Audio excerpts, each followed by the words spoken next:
So you guys just had some new data come out. Can you kind of run me through what this data is, when it happens? Does it happen annually? And what does this year's data show? So American Jewish Committee, AJC, we've been collecting data on the US Jewish community annually since 2019. We started this data collection 1 year after the deadliest anti-Semitic attack in US history, which was at the Tree of Life synagogue shooting in Pittsburgh. And we've collected it year after year after year. And so 2024 is the report that came out today. And we can see how bad things are because we have something to compare it to. And so we have seen American Jews say, 3/4 of them say that they feel less safe as a Jewish person in the United States. A little bit less than 3/4 say that they feel that Jews are less secure. That number was 31% 3 years ago, Stephanie. So you can see going from 31% all the way to 73% saying Jews are less secure in the US just in a few-year period. And then the other big change that we found this year is how many Jews are changing their behavior.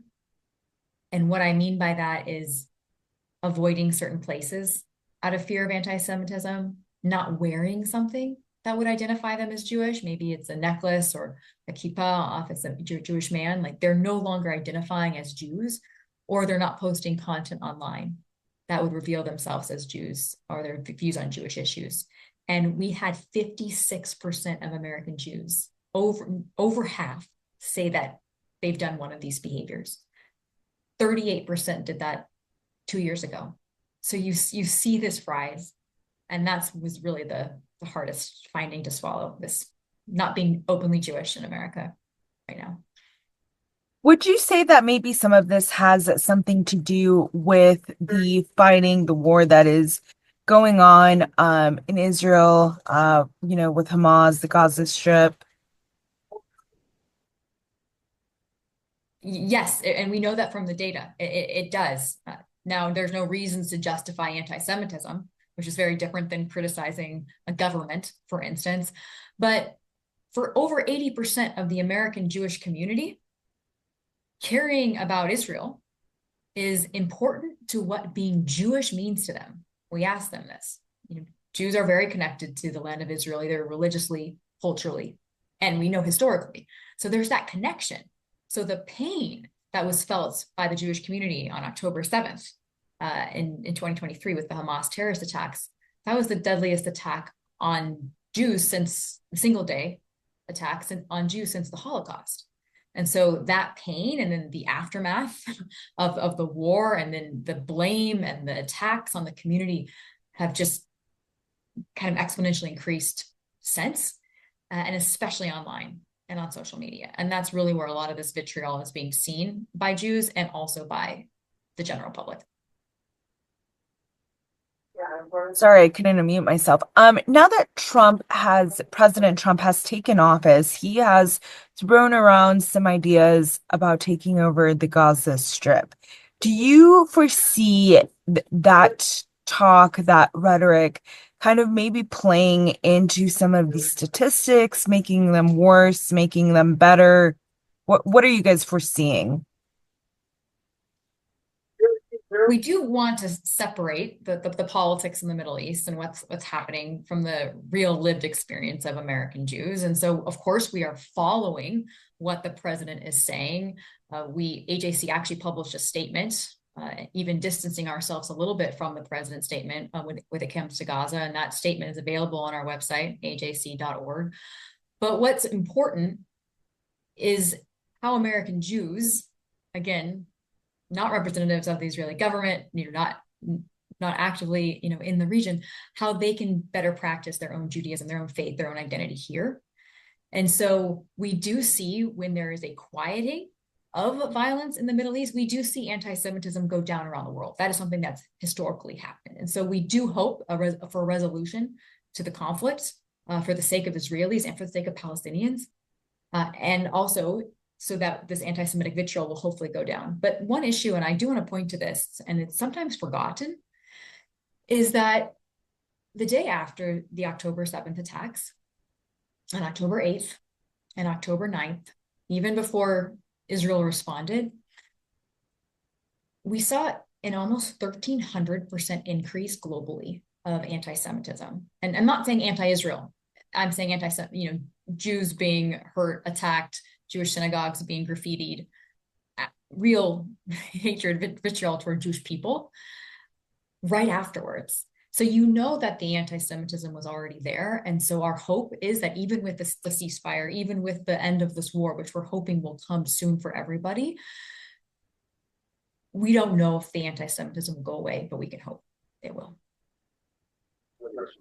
I have spoken to some of the Jewish community members here in San Antonio, and especially the Jewish Federation of San Antonio. And something I've asked them before is, whenever you guys start to see more signs of anti-Semitism, do you guys increase security? And something they've told me is that no, because we already have to have security 24/7. We've experienced this historically, and so it has to be there all the time.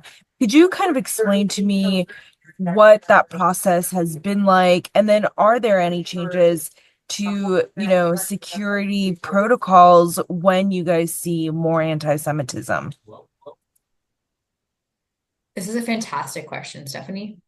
We've been asking, year on year if security is increased for the Jewish community. And in fact, a couple of years ago, we were no longer really seeing the increase. We were just seeing the stability.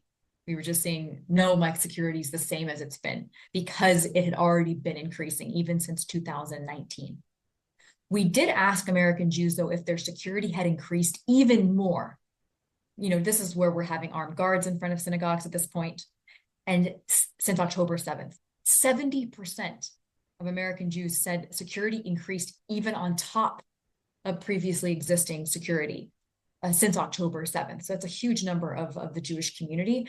And when you go into synagogues today, many synagogues, probably including in San Antonio, it could feel like going through an airport or going through security to go onto a plane.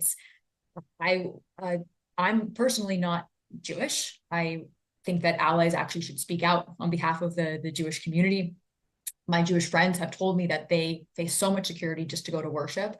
And, I go to church and I think about that sometimes in my church. And I know many Christians in San Antonio, we don't have any security in our churches. We walk in, the doors are actually open doors. And to think that so many people in America can't feel safe in their own house of worship, which is a core value of what it means to be American, this freedom of religion, is heartbreaking. And so we do want to get to a place where there is less security. Jews feel safer. They can open the doors again. And I think that's where the allyship comes in, or help, speaking out against anti-Semitism, reporting it when you see it. Okay, we've gone over a lot of data. Is there something I haven't touched on or asked about that you think is important for people to hear or you want people to know? The most important thing is that these aren't statistics; they're real people, which I think we've touched on. We've had people tell us that they're no longer being openly Jewish. That was a Jewish man actually from the South. We don't categorize by each state; we have to look at the census regions. But someone in the South had said this. But one good news finding that I want to end with is we found that 90% of Americans, so this is the U.S. general public, said that anti-Semitism is a societal problem and that it's everyone's responsibility to counter it. And when you look at Texas and when you look at the South, one really interesting thing is that compared to every other census region, there are more U.S. adults reporting anti-Semitism if they see it, which is a really great finding. So not many people report it. So if they saw it, about 24% of people in the South reported the incident they saw, but that's compared to 14% everywhere else in the US. So it's an encouragement that more people should do what people are doing in the South when they see it, say something, and we just need more people to do it. Okay, perfect. Is there anything else you would like to add? Our website, ajc.org, has not only the report, but resources on what anti-Semitism is, how to report it, and what people can do to be an ally.